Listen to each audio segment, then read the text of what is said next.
আসসালামু আলাইকুম। বাসার সামনে জঙ্গল হইয়া ভরে গেছে। তাই রাসেল ভাইপারের হারাবাড়ি যে সরাসরি যে পরিমাণ ভাইরাল, হে কিনা আবার ভাইরাল মানুষের দ্বারা আবার আই পড়ে মুই তো এমনি ভাইরাল। তাই এর লেগে কই জঙ্গল টঙ্গল যদি পরিষ্কার না করি মোর যারা যদি আইয়ে পড়ে ভাইরাল মানুষের দ্বারে তাইলে এরপর যদি মোর একটা কামড় দিয়ে যায় এরপর কি অবস্থা হইবে। এর লেগে কই কি তাই জঙ্গল টঙ্গল পরিষ্কার করি বাপেরা অনেকদিন ধরে কইতেছি যে একটা লোক লাইন অনেক জঙ্গল টঙ্গল হইয়া ভরে গেছে আর পরিবেশটাও কেমন দেখায় বিশেষ করে ঘরের সামনে যদি এরকম জঙ্গল টঙ্গল হইয়া থাকে ভালো দেখায় না। এর লেগে একটা লোক হয়েছি লগে লগে মুই একটু হেল্প করছি। নিজের কাজ নিজেকেই করতে হয়। নিজের কাজ নিজে করার মধ্যে অনেক আনন্দ আছে।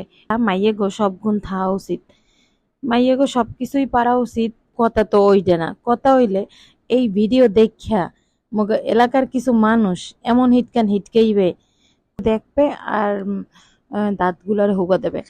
তাই দেখেন আপনাকে একটু বিনোদন দেওয়ার লাগে এই ভিডিওটা। আপনারা হিটকাইতে থাকেন, আপনারা হিটকাইলেও আমার কোনো গায়ে লাগবে না, কারণ আমার বাড়ি পরিষ্কার পরিচ্ছন্ন দেখলে আপনাকে জ্বলবে, এইটাই স্বাভাবিক। আমার বাড়ি পরিষ্কার থাকলে এটা আমাকেই সৌন্দর্য বাড়বে। বিশেষ কথা সাপ কেঁচো এইগুলো দিয়ে মুক্তি পাবো, পরিষ্কার পরিচ্ছন্ন থাকবে। কিন্তু বাইরে ভাই জঙ্গল যে এত শক্ত এত শক্ত, এই জঙ্গলটা আন্দাজ যে মুই যে চিত্রটাই পড়ে গেছে এই ভিডিওর মধ্যে কিন্তু আছে, মুই কিন্তু আপনাকে দ্বারা হ্যাক হই নাই। শেষমেশ ওনারে কইছি ভাই থাক তোমার কাজ তুমিই করো, আমি চাইছিলাম তোমার লাগে এককালে উম, প্রথম থেকে শেষ পর্যন্ত তোমার লাগে একটু কাজ করে দেবো কিন্তু পারি নাই। আমি দুঃখিত। তো ভাইকে থাক আপু আপনার লাগবে না, আপনি যান, আমি সব পরিষ্কার করে দেবো আনে। তো ও আজকে সম্পূর্ণ ক্লিন করতে পারে নাই, খালি রাস্তার উপরটা করছে আর তা পারে নাই।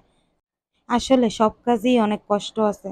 মানুষ যে মানে এই যারা দিন মজুর প্রতিদিনের কাজ প্রতিদিন করে প্রতিদিনের টাকা নেয়, এখন যে কতটা কষ্ট হয় এটা উপলব্ধি করতে পারবেন না। যারা এই দিন মজুরের কাজ করে হেরাই একমাত্র উপলব্ধি করতে পারবে। কিন্তু বৃষ্টির দিন কার কার ভাল লাগে এটা একটু জানাইবেন, কমেন্ট করেন সবাই।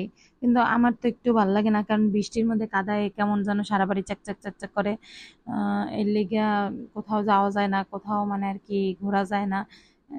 তো এই এর পর কি আমি গেছি গোসলে, ওনার কাছে সামনে কাজ করেন, গোসল করে আইয়ে দেই অর্ধেক কমপ্লিট করা শেষ। এখন একটু মানে কতটা পরিষ্কার লাগে, ভালোই লাগে। উম, সবকিছুই মানে ক্লিন লাগে। ওই পাশটা আরেকটু পরিষ্কার করলে আরেকটু ভালো লাগবে।